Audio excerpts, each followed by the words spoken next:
Welcome to TechLeaper channel, and in today's video I'm going to show you how to set sleep timer in your Samsung TV. So at first just go to your TV home screen. From here go to left. From here scroll down and open up your TV settings. And then go to all settings option. From here scroll down.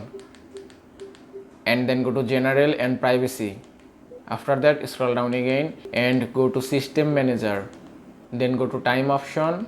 And that's it. Now here you can see sleep timer option, then just go to option and here it is. Now here you can see 4 options: 30 minutes, 60 minutes, 2 hours and 3 hours, and you can choose any option as you want. If you want to set 30 minutes, just select it and then press OK button from your remote and it's done. Now if you set sleep timer, then automatically turn off the TV after a preset period of time. Now the TV will be turned off after 30 minutes automatically, and that's it. And that is how you can set sleep timer in your Samsung TV. I hope this video was helpful. If it was, please give it a thumbs up and don't forget to subscribe.